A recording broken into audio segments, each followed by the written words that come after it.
Wassalatu wassalamu ala Rasulillah. Innal hamdalillahi nahmaduhu wa nasta'inuhu wa nastaghfiruh wa na'udzu billahi min shururi anfusina wa sayyiati a'malina. Man yahdihillahu fala mudilla lahu wa man yudlilhu fala hadiya lahu. Asyhadu an la ilaha illallah wahdahu la syarika lah wa asyhadu anna Muhammadan 'abduhu wa rasuluh. Qala Allah ta'ala fi kitabihil karim, ya ayyuhalladzina amanu taqullaha haqqa tuqatih wa la tamutunna illa wa antum muslimun. Ya ayyuhalladzina amanu taqullaha wa qulu qawlan sadida yuslih lakum a'malakum wa yaghfir lakum dhunubakum wa man yuti'illaha wa rasulahu faqad faza fawzan 'azima. Amma ba'd.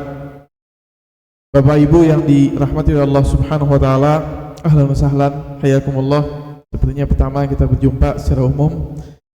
Alhamdulillah, ana Abdul Aziz. Ana mengambil S1 itu di bagian Usuluddin dan dakwah di Jamiah Islamiyah. Dapat beasiswa waktu itu ke Jamiah Islamiyah. Alhamdulillah kita menyelesaikan dan sekarang fokus dakwah, menyebarkan syiar apa yang kita pelajari kita sebarkan juga, dan ada beberapa pekerjaan yang Anda miliki. Bapak Ibu yang dirahmati Allah Subhanahu wa taala, kenapa saya memperkenalkan diri? Ya, karena pertama, inna hadza din atau inna hadza ilmun din. Sungguhnya ilmu ini adalah agama. Kata disebutkan oleh para tabi'in dan juga para ulama, fanzuru amman ta'khudhu dinakum. Maka lihatlah dari siapa riwayatnya orang yang kita belajar agama. Artinya ketika seorang menyampaikan tentang ilmu, begitu juga Anda yakin di dunia bisnis, ya pasti nggak semua orang berbicara kemudian bisa berbicara sembarangan, ya. Maka insya Allah kita akan berbicara ke depan ini 45 menit ini sesuai kapasitas kita, apa yang kita tahu dari perkataan Allah dan Rasulnya, maka kita akan bahas. Para ikhwan rahimani rahimakumullah dan para akhwat yang ada di belakang, insya Allah terdengar suara anak ke sana, dan semua yang ada di Zoom meeting. Subhanallah, kita sekarang ini di bulan apa? Sya'ban. Ya. Artinya dalam hitungan, dan kita sudah masuk di minggu-minggu pertama dari bulan Sya'ban. Hitungan beberapa hari ke depan kita akan masuk bulan apa? Ramadan. Ya. Dan luar biasa tema yang kita bahas tentang akhlak mulia. Sebetulnya saya berikan sedikit catatan, itu sumber dari supaya kita mendapatkan akhlak mulia. Mungkin tepatnya kita akan bahas. Ini adalah tema yang sangat tepat, ya. Karena ini memang yang paling mendasar bagi setiap muslim dan muslimah, ya. Kenapa saya katakan paling tepat? Karena Rasulullah Shallallahu Alaihi Wasallam itu bersabda dalam hadis, "Ala wa inna fil jasadi mudghatan." Sesungguhnya di dalam setiap tubuh kita ini ada segumpal daging. Idza saluhat saluhal jasadu kulluh. Kalau dia baik, maka baik seluruh perkaranya. Baik perkara ini kan kita kalau ikut kajian gitu ya, kita selalu berpikir masalah akhirat saja. Baik perkara itu. Nah, bahkan baik perkara seluruhnya kata Nabi, hatta perkara dunianya. Kenapa? Karena kata Rasulullah SAW ketika dilanjutkan, wa idza fasadat, apabila rusak, ya, maka rusak segala sesuatunya. Ala wahyal qalb, yaitu hati, ya. Dan hati ini yang mana persisnya kita wallahu alam, gak ada yang tahu. Karena qalb ini secara bahasa Arab bisa artinya jantung, bisa artinya hati, tapi yang mana kita nggak tahu. Karena dalam hadis lain Rasulullah SAW mengatakan, idza aznaba ibnu Adam, apabila seorang anak Adam berbuat dosa, nukita fi qalbihi nuktata sauda, kama qala, diberikan titik hitam di hatinya. Jadi kalau kita tanya ke dokter titik hitam yang mana, nggak tahu di mana, ya. Maka ini dari perkara gaib yang kita rasakan dan Allah kabarkan kepada kita semua. Jadi kalau baik perkara hatinya, maka baik segala urusannya. Urusan apa? Urusan, ya, para ikhwan dan para akhwat, bahkan urusan di mana? Tempat kerja. Bahkan seringkali, ya, saya bertemu dengan orang-orang di kajian karena kita mengajar dan lain sebagainya. Mereka yang bekerja di kantoran itu atau yang banyak bersosialisasi, ya, itu tidak sering atau sering sekali, tidak jarang, ya, mengadukan masalah hubungan sosial antara sesamanya. ada perasaan dalam muamalah iri, ada perasaan tidak enak.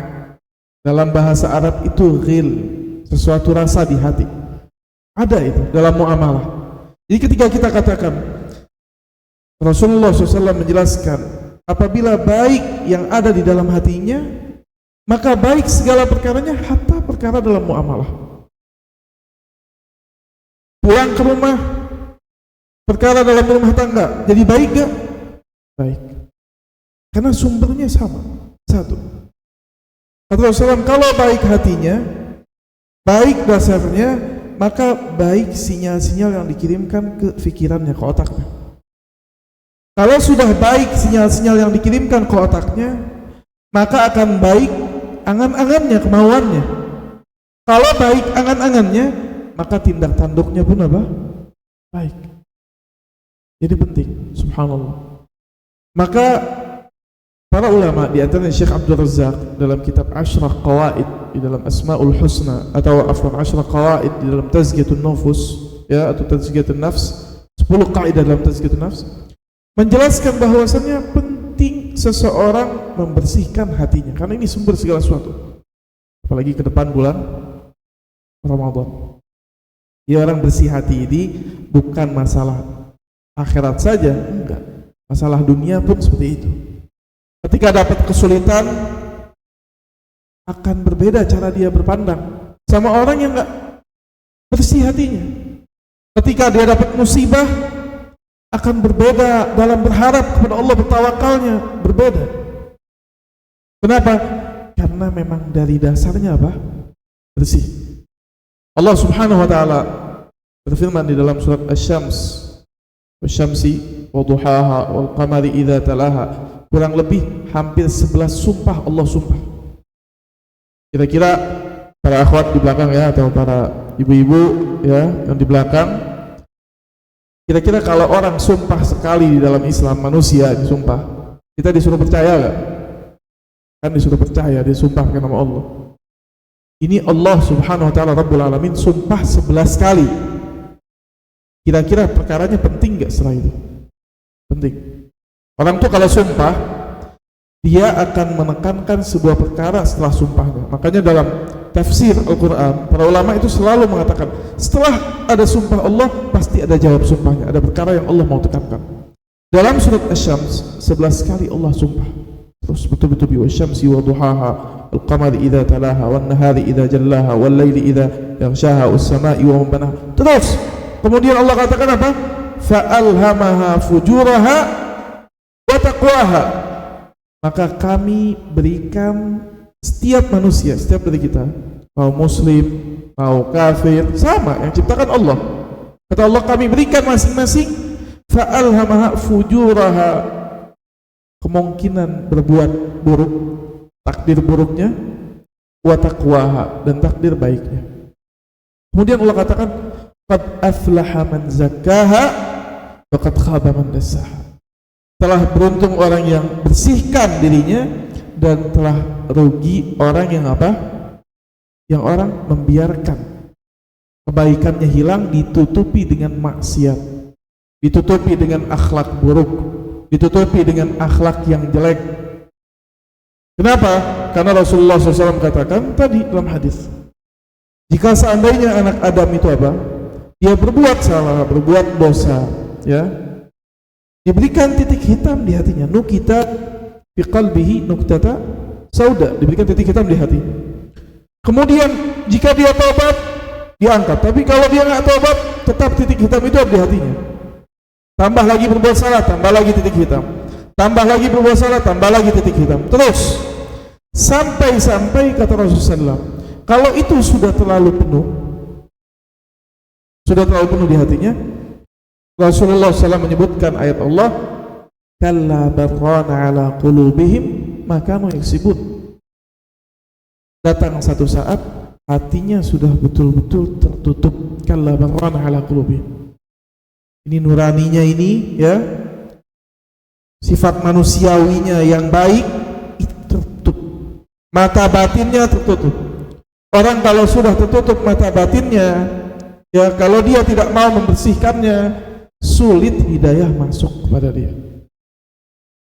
Yang memberikan hidayah Allah SWT, tapi hidayah taufik itu Allah nilai mana hambanya yang mau membuka dirinya, mana yang tidak.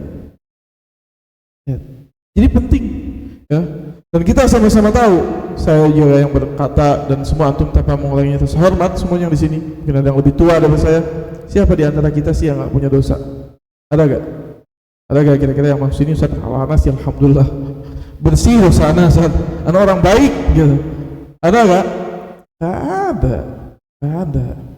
Ya kalau enggak salah tindak tanduk, ya kalau enggak ucapannya yang salah, ya kalau enggak keyakinannya salah, bermacam-macam.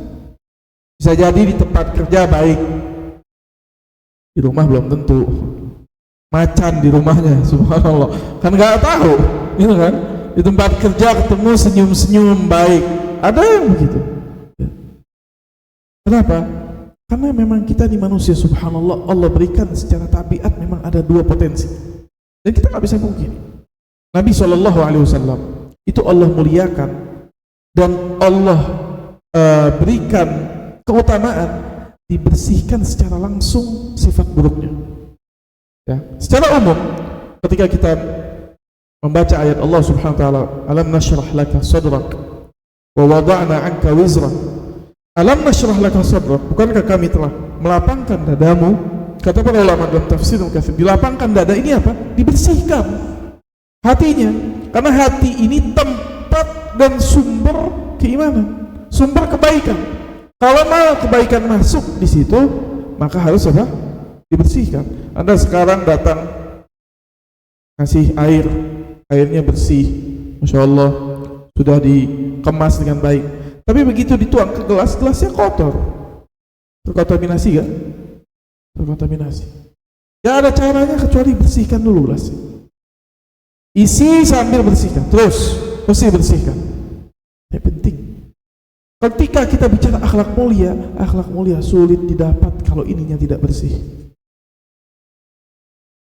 Tidak akan keluar akhlak mulia kalau sumbernya dan wadahnya tidak bersih. Maka Allah katakan, alam nashrah laka sadrak, bukankah kami telah membersihkan hatimu, ya dadamu, atau melapangkan dadamu, kata para ulama, dengan cara apa? Nabi SAW itu betul-betul secara realita Allah belah dadanya. Ketika dia di perawatan Halimatus Sa'diyah, itu betul-betul datang malaikat dan membersihkan dada Rasulullah SAW. Ini secara his itu sesuatu yang dilihat dengan panca indera. Dan disebutkan dalam riwayat, kata Nabi SAW, datang dua malaikat kepadaku dan membaringkan diriku, kemudian dibelah dada Rasulullah SAW dan dibersihkan min ghairi waja'in wala damin, tanpa aku merasa sakit ataupun darah yang keluar. Ini khusus buat Nabi. Apakah umatnya nggak diberikan kebersihan hati oleh Allah? Iya, dibersihkan. Tapi tidak sampai sesempurna siapa? Rasulullah SAW. Ini keutamaan karena beliau akan menerima wahyu Allah Subhanahu wa taala. Allah katakan dalam ayat lain, dan barang siapa yang yuridillahu bihi, yang Allah Subhanahu wa taala menginginkan kebaikan untuk dia, yashrah sadrahu lil Islam, Allah akan lapangkan dadanya buat menerima Islam, menerima syariat. Jadi kalau orang berat, dikit lagi bulan Ramadan, berat, suruh puasa, suruh kerja, gitu kan? Ya, wajar manusia ada berat. Tapi subhanallah, berat tidak berat itu tergantung hati yang bersih atau tidak. Ya, subhanallah. Mau berakhlak mulia gimana? Berat, Ustaz. Kenapa? Ini dulu.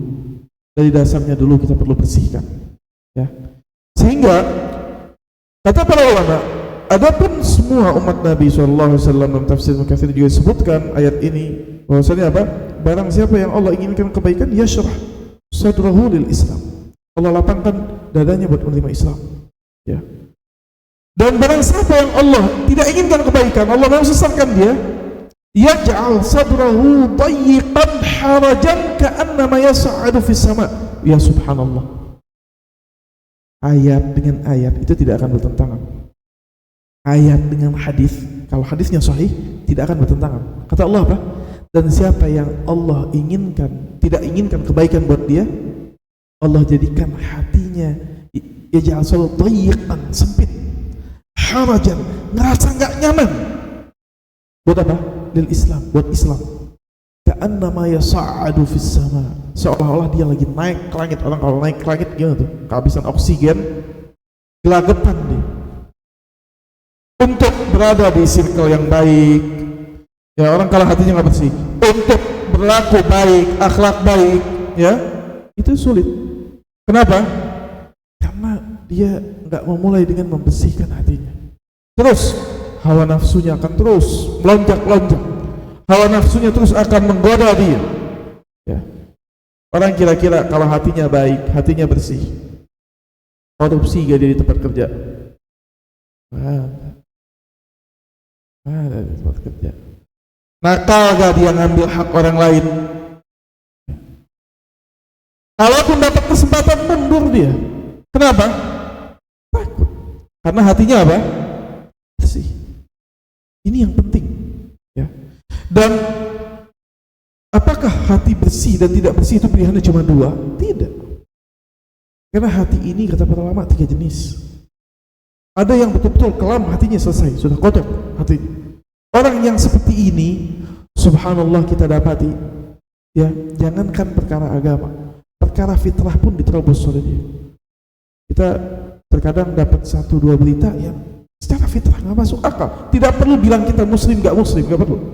Seorang zina dengan anaknya, anak zina dengan bapaknya, ini menerobos fitrah. Kenapa ini terjadi? Karena kelam hatinya, gelap hati. Dan orang kalau sudah gelap hatinya, kata para ulama, Allah hukum dia dengan 2 perkara. Kata para ulama menjelaskan bahwa Allah hukum dia dengan 2 perkara. Perkara yang pertama, iltibasul haqqu bil batil. Samar bagi dia perkara hak dan batil. Antum melihat zina dengan anak salah, gak perlu ngomong agama nih, gitu kan? Jangan cerita agama, bagaimana kok anaknya?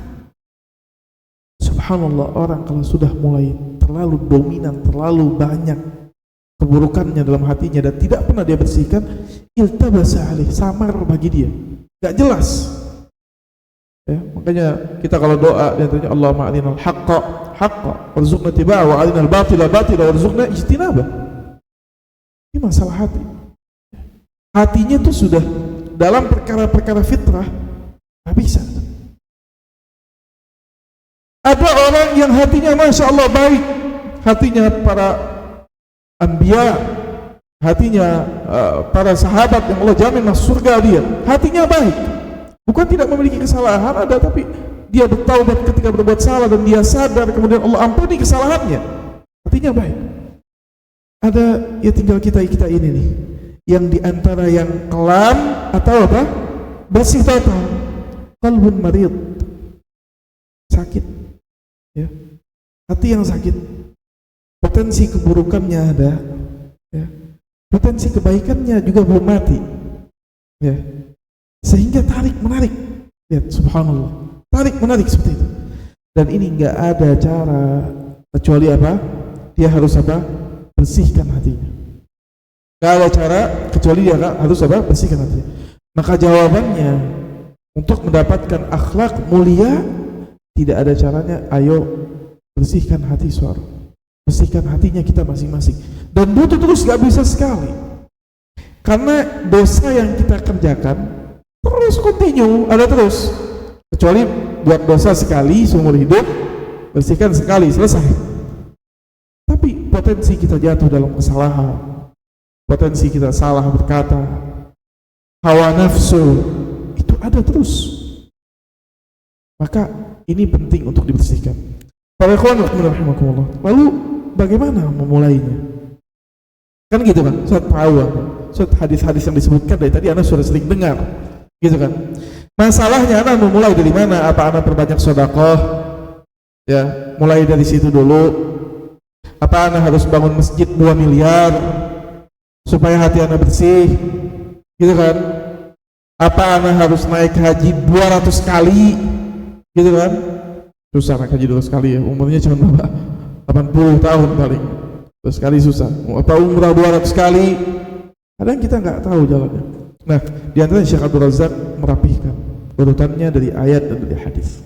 Disebutkan kaidah pertama, ya, dan ini yang kita akan bahas di kaidah pertama, karena ini yang paling mendasar, ya, dalam kita mau menyambut Ramadan, dalam kita mau memperbaiki diri, dalam kita mau bersikap depan Rabbul Alamin. Jangankan depan kita bulan Ramadan, kalaupun besok kita bertemu dengan Allah, kita ingin hati kita dalam keadaan bersih, kan seperti itu. Maka Syekh Abdul Razak menjelaskan yang pertama dan yang paling dasar, dan para ulama menjelaskan, yaitu hendaklah seseorang memperbaiki tauhidnya. Ini perkara paling dasar, ya. Allah Subhanahu wa taala berfirman, "Wa ma khalaqtul jinna wal insa illa liya'budun." Tidaklah aku ciptakan jin dan manusia kecuali untuk apa?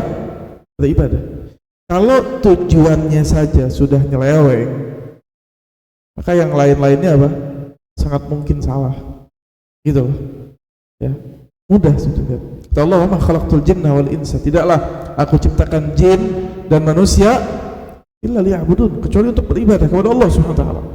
Dan juga Allah Subhanahu wa taala berfirman, "Wa laqad ba'atsna fi kulli ummatin rasula an i'budullah wajtanibut taghut." Ini perintah pertama. Sebelum kita sedekah, sebelum kita melakukan yang lain-lain, itu nanti. Kata Allah Subhanahu wa taala, "Wa laqad ba'atsna," dan sungguh kami telah utus, fi kulli ummatin, di setiap umat, ya, kata Allah Subhanahu wa taala, rasulah, seorang rasul. Apa? Disuruh apa? Ani abudullah, yang paling pertama, ani abudullah, suruh dia menyembah Allah. Wajtanibut taghut, dan hindari menyembah selain Allah Subhanahu wa taala. Tunduk kepada selain Allah, hindari. Beribadah kepada selain Allah, hindari. Ya. Maka disebutkan wa tauhid huwa awwalu ma yajibu 'alal insan lid-dukhul fi dinil Islam. Tauhid itu perkara pertama bagi setiap manusia supaya dia bisa masuk dalam kategori muslimin. Itu tauhid, mengesahkan Allah. Ya, enggak ada. Antum buka, Ustaz, tapi kita fikihnya Syafi'i, Ustaz yang di sana fikihnya Hambali, fikih apa saja? Syarat sah diterimanya amalan pertama dalam semua ibadah, sebelum sedekah, sebelum berkata-kata, itu apa? Islam. Selesai. Syarat pertama dalam semua ibadah apa? Islam. Bisa jadi ada orang di bulan Ramadan nanti ke depan, dia gak muslim tapi dia suka lihat orang-orang muslimin berpuasa, dia intermittent fasting, Masya Allah kan, dia ikut puasa, dapat dia pahala. Apa? Karena syarat pertama itu apa? Islam. Supaya masuk rombongan kaum muslimin. Saat muslimin itu kan setelah pas diutus Nabi Muhammad, sebelumnya bukan lah. Kata Allah, katakan inna dina indallahil Islam. Agama di sisi Allah itu Islam. Bagaimana Ustaz Islam? Kok kan beda-beda. Dari zaman Nabi Adam, Nabi Nuh, Nabi Ibrahim, Nabi Musa, Nabi Isa, sampai Nabi Muhammad, Islam. Iya, Islam. Apa makna Islam? Selamat. Tapi apa maknanya? Di antara makna Islam, al-istislam, berserah diri.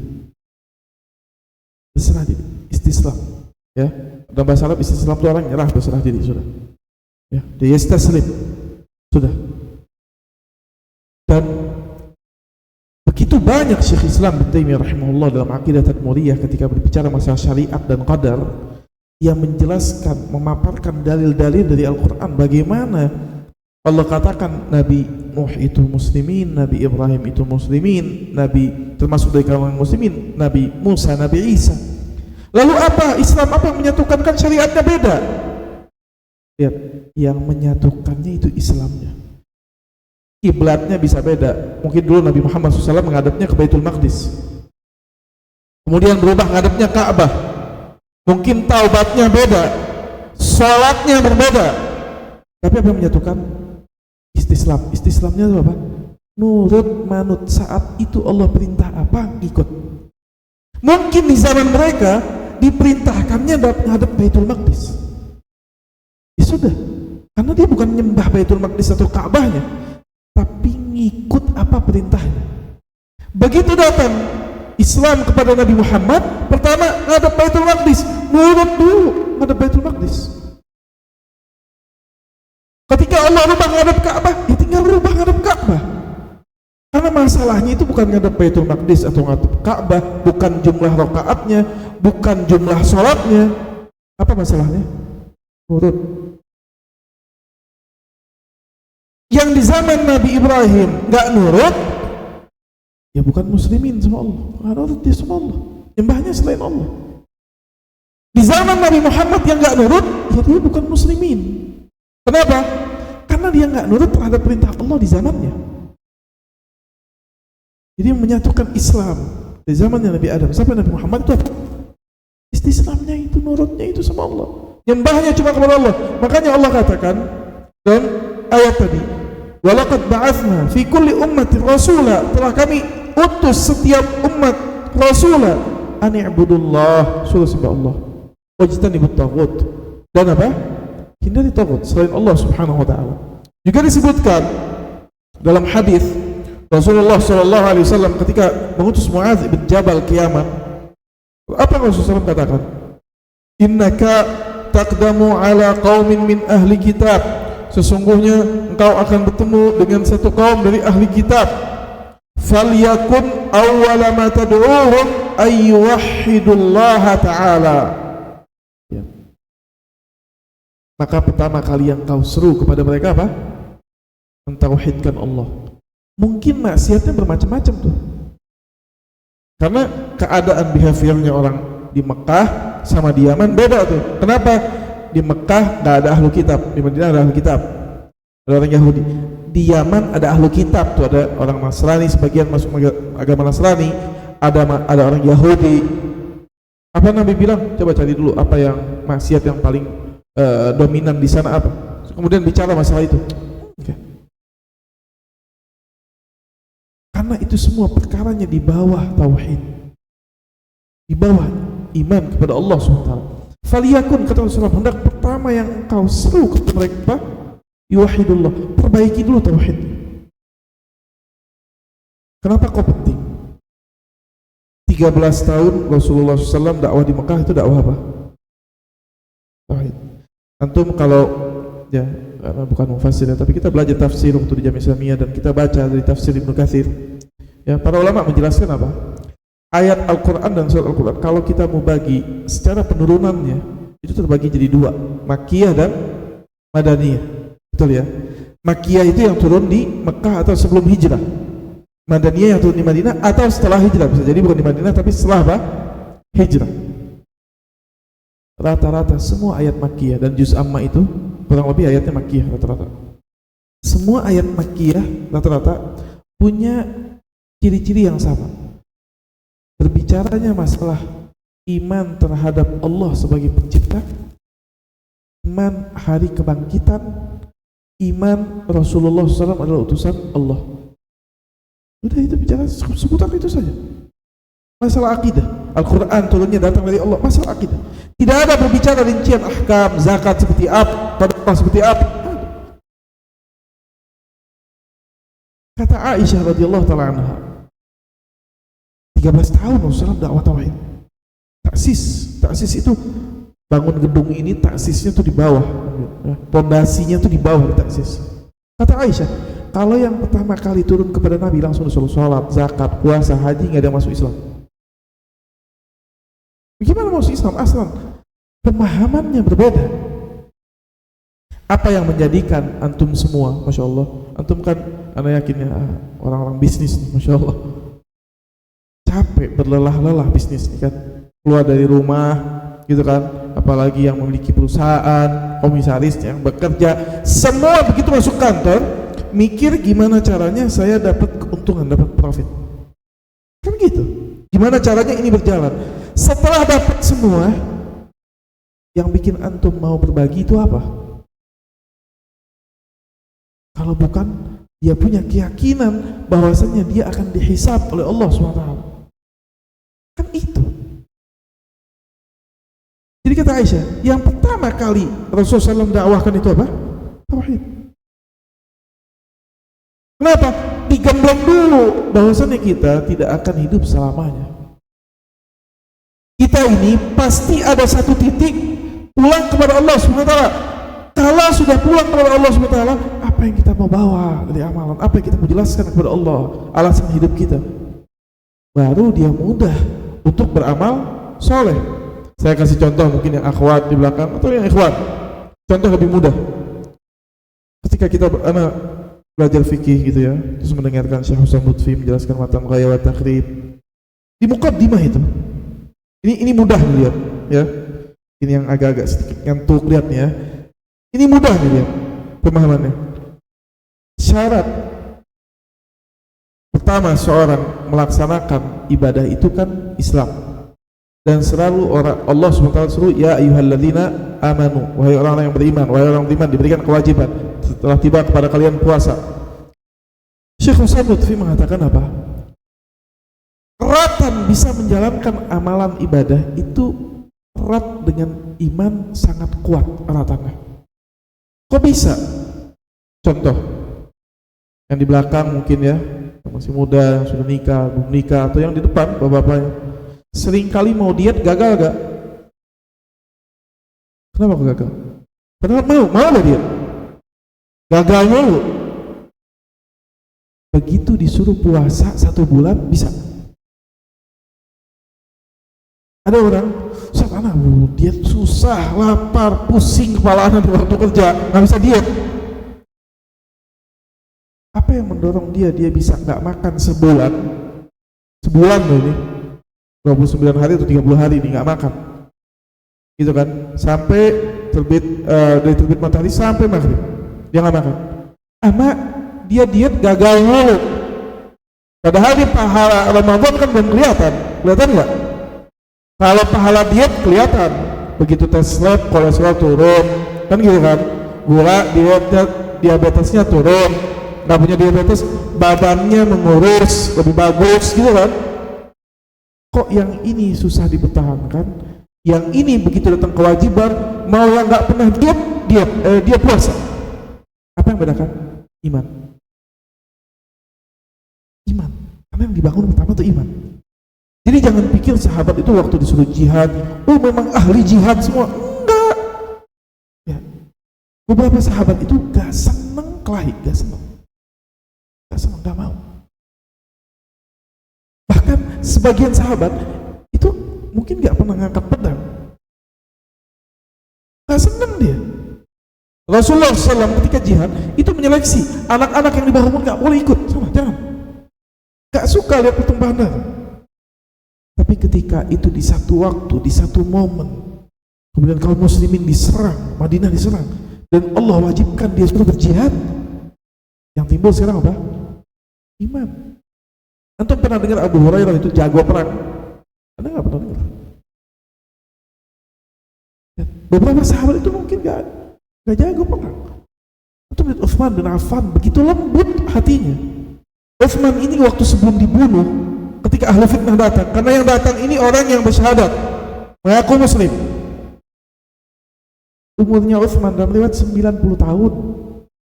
Ketika jadi khalifah itu 90 tahun umurnya Utsman.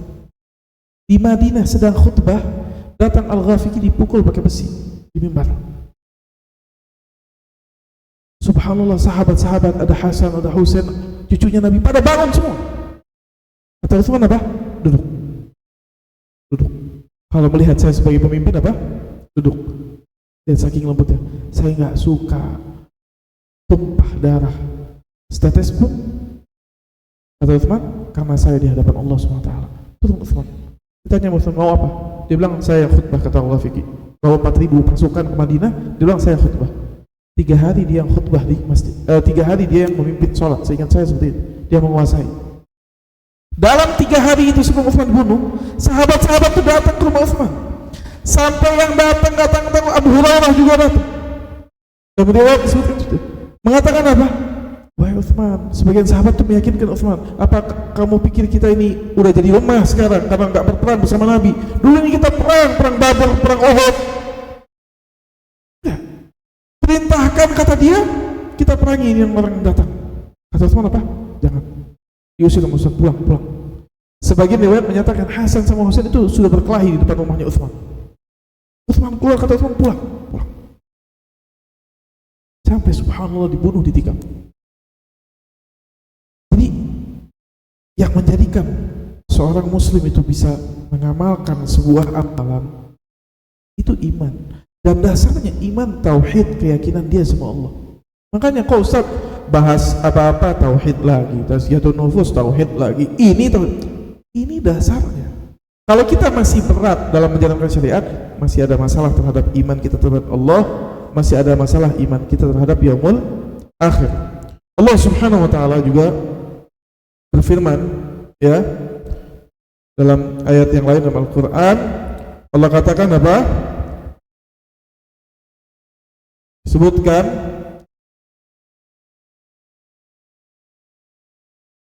bahwasannya wailul lil musyrikin, kata Allah, celakalah orang-orang musyrikin alladzina la yu'tuna zakata wa hum bil akhirati kafirun.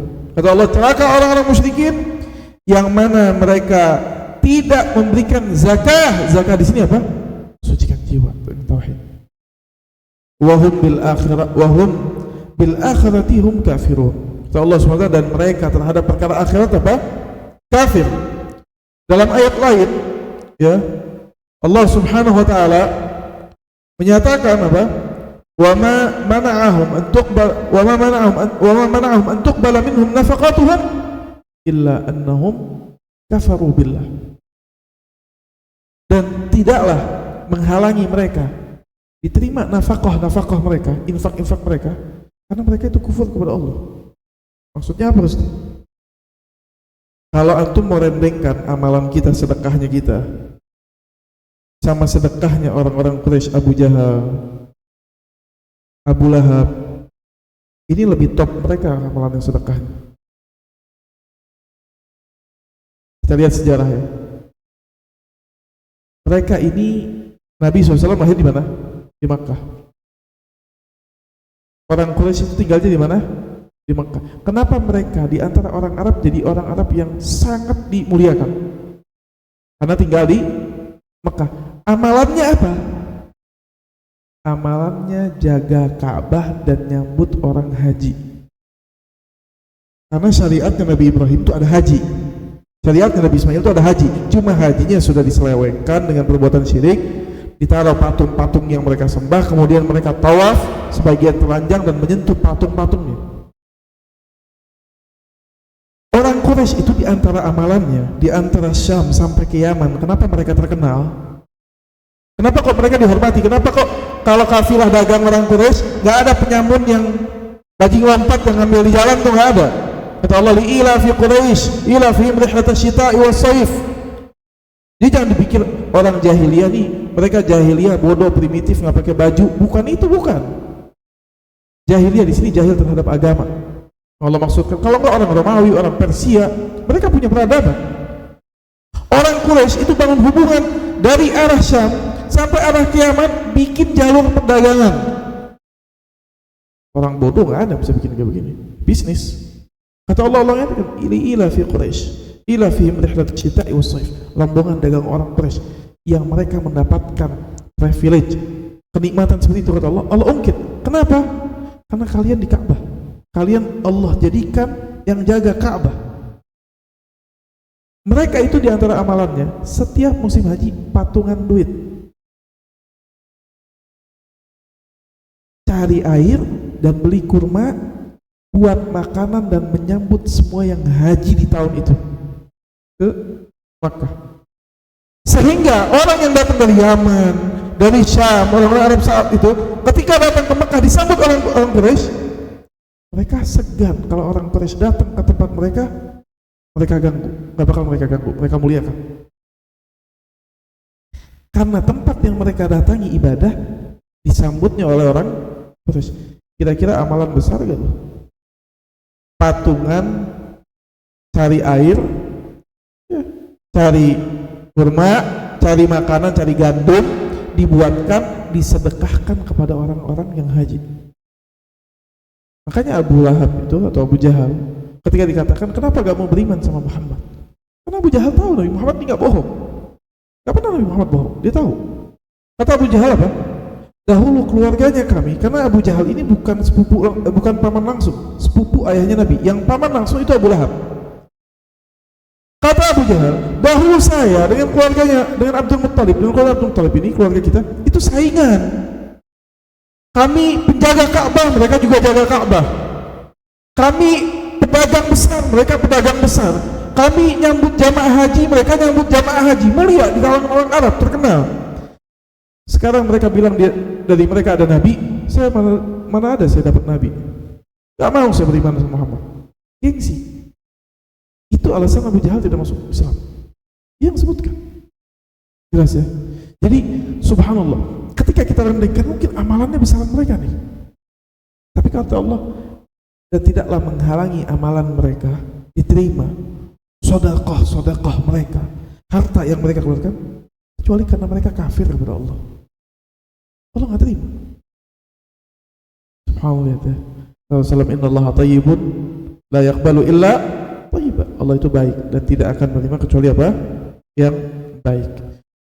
Merasa itu kurang lebih ya, karena masya Allah tingkat kemiringan sebagian sudah 90 derajat ya. Ya insyaallah ya Rabb, mudah-mudahan terakhir sebelum kita tutup, kita ulang, ini kita di bulan Sya'ban ya, dan bulan Sya'ban ini memiliki keutamaan, di antaranya Nabi memperbanyak puasa di bulan Sya'ban ya.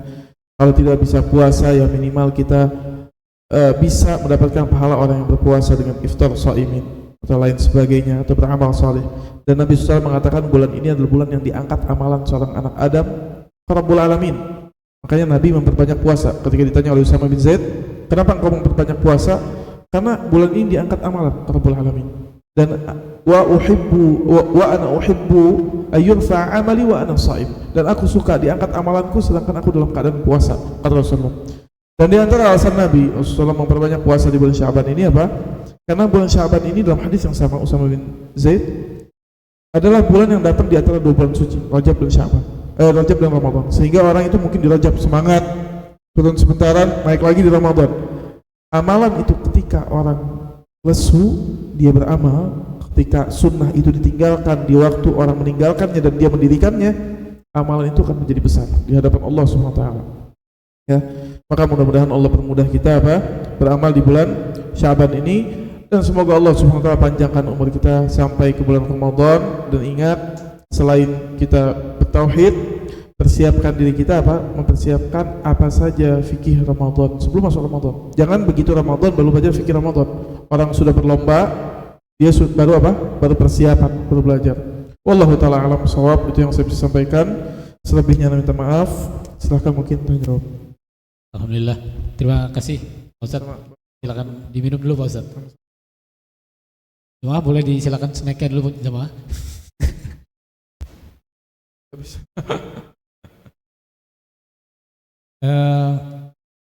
Karena waktunya juga terbatas, kita batasi juga pertanyaan. Kebetulan ini ada 3 pertanyaan sudah kita dikurasi oleh tim gitu ya. Mungkin yang pertama terkait dengan penggunaan sosial media, mungkin bagaimana do's and don'ts lah mungkin kalau bahasa kerennya, sesuai dengan lakai kayak gitu, gimana Pak Ustadz cara penggunaan agar banyak mendapatkan syafaat juga gitu ya. Kita kan sebagai pedang bermata dua gitu.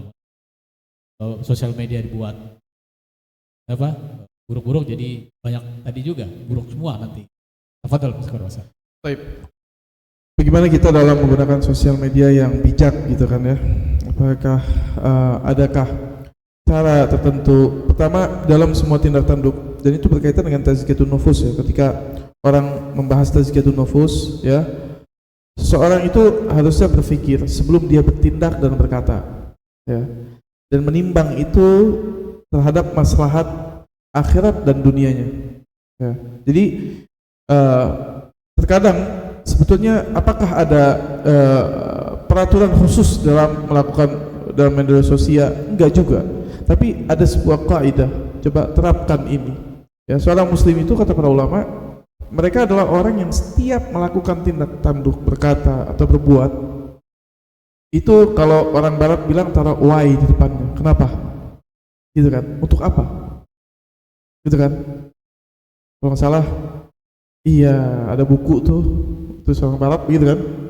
Kenapa dulu? Kalau mau ngapa-ngapain itu kenapa sih? Gitu kan. Kalau kita harus memposting, komentar dan lain sebagainya, kenapanya kita itu jelas. Ini ada perkara akhirat dan kita bangun itu dengan perkara yang benar, gitu.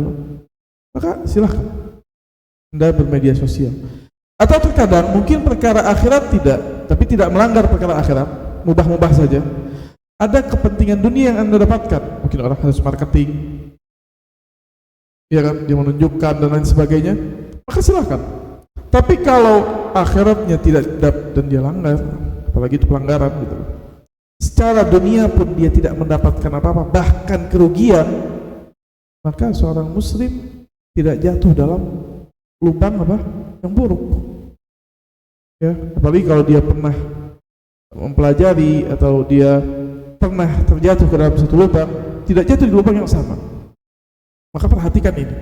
Jadi tepat tadi dikatakan tadi, ini bagaikan pisau dengan dua mata, ya. Entah kemana kita gunakannya, gitu, ya.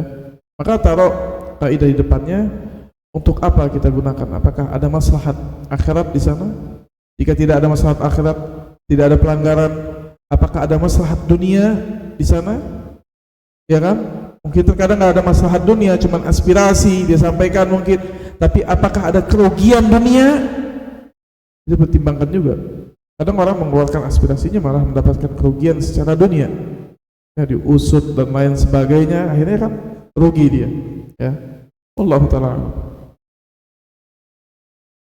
Mungkin pertanyaan nomor 2, ini terkait malam nisfu Sya'ban, ya. Gitu ya. Sebenarnya apa ada amalan khusus Pak Ustaz? Ya. Dan ini tepatnya itu 13 malam atau 14 malam Pak Ustaz? Saya nggak tahu juga nih. Taib. Pertama, apakah banyak tersebar, ya, apalagi di Indonesia dan lain sebagainya, bahkan bukan di Indonesia aja, di beberapa negara kaum muslimin, tentang keutamaan amalan nisfu Sya'ban, ya. Wallahu ta'ala alam. Para ulama menjelaskan, pertama, secara umum di bulan Sya'ban ini disukai amalan secara umum, ya. Buktinya mana? Aisyah radhiyallahu ta'ala anha mengatakan, aku itu tidak pernah melihat Nabi puasa full 1 bulan. 1 bulan itu 29 hari, itu 30 hari. Dan puasa ini ibadah luar biasa, ya. Sampai saking luar biasa Allah katakan, as-shaumu li wa ana ajzi bihi. Shaum itu untukku dan aku yang berikan pahala. Maka kata Aisyah, nggak pernah lihat Nabi puasa sebulan full kecuali Ramadan. Jadi nggak ada selain Ramadan. Dan tidak pernah aku melihat Nabi paling dominan banyak puasanya kecuali Sya'ban. Bahkan Sya'ban ini puasanya Nabi lebih banyak daripada di Rajab dan bulan lainnya, sesuai hadis riwayat Aisyah. Gitu kan. Makanya tadi Usamah tuh nanya, kenapa Nabi sebutkan beberapa alasannya. Ini bulan yang orang lalai, juga di bulan ini diangkat amalan. Nabi SAW senang diangkat amalan dalam keadaan apa? Dia puasa, walaupun tidak puasa secara total 1 bulan Nabi SAW. Maka kita dapati di bulan Sya'ban itu memang Rasulullah SAW memperbanyak amalan, gitu. Tapi sekarang kita katakan spesifik, ya. Seperti saya katakan di bulan Sya'ban, ya, baca di tengah malam surat Al-Baqarah ayat ke-100 ulangin 70 kali. Ini dari mana? Jelas ya? Itu yang sering para ulama bahas, dan ini sering orang gagal paham. Ya, disangka, oh nggak boleh beramal di bulan Sya'ban. Enggak, silakan beramal secara umum. Tapi menspesifikkan amalan, sebuah amalan spesifik harus dilakukan di bulan ini, di waktu ini dan tertentu, ini ada dalil yang menopang dengan kuat. Sejauh yang saya dapatkan, kita pelajari dari perkataan para ulama, nggak ada amalan khusus, ya, di bulan apa? Di bulan Sya'ban ini dikhususkan di pertengahan Sya'ban dan lain sebagainya. Wallahu ta'ala, itu tidak ada dalil yang menopang dengan kuat. Jadi silahkan beramal sepanjang bulan Sya'ban, kecuali ada hadis yang melarang jika seorang berpuasa 1-2 hari sebelum Ramadan atau di hari Syak. Makanya dalam mazhab Syafi'i itu disebutkan lawatan ghairu takrib, dimakruhkan seorang puasa 1-2 hari atau di yaum Syak, hari yang ragu. Kecuali sebagian ulama memberikan pengecualian, sebagian melarang, sebagian memberi pengecualian. Orang ini memang biasa puasa sunnah, kemudian puasa sunnahnya itu bertepatan dengan 1-2 hari sebelum apa? Ramadan. Ya, sebagian memberikan rukhsah dalam perkara itu. Wallahu a'lam.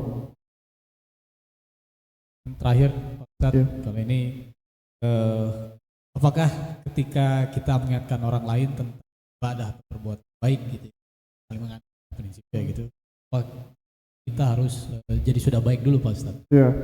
Apakah kita ketika mengingatkan orang lain, apakah kita jadi baik dulu? Maka tidak ada yang mengingatkan orang lain kalau begitu.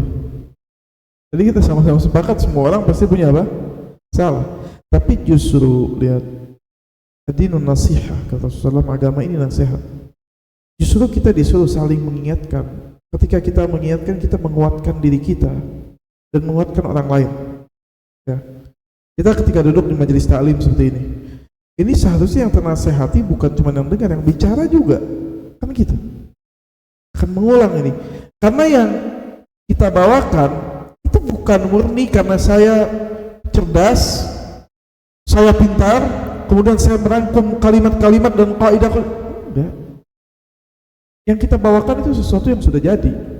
Ayat Al-Quran dan hadis Rasulullah SAW, yang saya yang berbicara dan Anda yang mendengar sama-sama pulang ke situ. Jadi ketika kita saling mengingatkan bukan terhadap peraturan yang saya buat atau Anda buat, bukan. Kita saling mengingatkan kepada peraturan yang Allah buat. Ya. Maka saya teringatkan dan Anda pun kalian apa? Teringatkan, gitu loh. Tidak ada syariat harus kita dulu suci, tidak. Tapi Allah Subhanahu wa taala memang menekankan pada orang yang dia berilmu, ya, karena dia saling mengingatkan juga. Ta'murunan nasa, ya, kata Allah SWT, apakah engkau memerintahkan manusia dengan berbuat baik sedangkan kalian apa? Tidak melakukannya atau melanggarnya. Allah ingatkan, ya, karena berbeda dalam syariat. Orang yang sudah tahu, ya, sengaja menerobos kesalahan dengan orang yang belum tahu, ada perbedaan. Itu pun dalam syariat sudah tahu menerobos, kata para ulama, tetap dia jahil dan disuruh kesempatan taubat karena dia tidak tahu hakikat betul-betulnya azab Allah. Kalau orang melek tahu hakikatnya azab Allah, mungkin dia tidak akan apa? Bermaksiat kepada Allah Subhanahu wa taala. Wallahu a'lam. Mungkin kita cukupkan Pak Ustadz pertanyaannya. Jadi kami ucapkan terima kasih Pak Ustadz Abdul Aziz atas informasi pada semoga ini dapat menambah cinta kita dan juga ketakwaan kita kepada Allah Subhanahu wa taala dan mengamalkannya dalam kehidupan sehari-hari. Oke, sebelum kita akhiri, mari kita tutup dengan doa kafaratul majelis. Subhanakallahumma wa bihamdika asyhadu an la ilaha illa anta astaghfiruka wa atubu ilaik. Alhamdulillahirabbil alamin wa billahi taufiq wal hidayah. Waalaikumsalam warahmatullahi wabarakatuh.